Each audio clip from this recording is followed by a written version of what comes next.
రోజు పత్రికల్లో చదువుతుంది, టీవీలో చూస్తుంది, ఒకటే అంశం.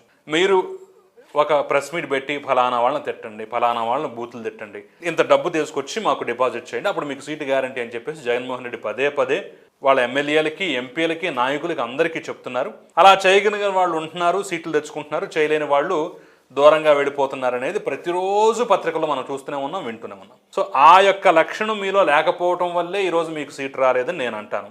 నా నాయకుడికి నేను ఏ రోజు కూడా రేపు బయటకు వెళ్ళినా కూడా నేను పొరపాటు చెప్పను. వారు కూడా నన్ను తిట్టమన్నారు, అందులో డౌట్ లేదు. ఎవరు తిట్టమన్నారు? మా నాయకుడు అని చెప్పాను కదా, మళ్ళా దానికి అడగడం ఎందుకు మీరు స్పష్టం? అర్థం కాదు, నాకు అర్థం కాదు. అయ్యో మళ్ళా జగన్మోహన్ రెడ్డి మిమ్మల్ని తిట్టమన్నారు అలా అని కాదు నాన్న, జాగ్రత్తగా వినండి. పేరు ఎత్తవద్దు, తెలిసే పద్ధతి, సిస్టమ్ ఉంటుంది. నాయకుడు అని చెప్పిన తర్వాత మీరు పేరు అడగాల్సిన పని లేదు, నేను చెప్పాల్సిన పని లేదు. నేను కూడా స్పష్టంగా తెలియజేశా, నేను ఇంకొకరిని చెడ్డ మాటలు మాట్లాడను.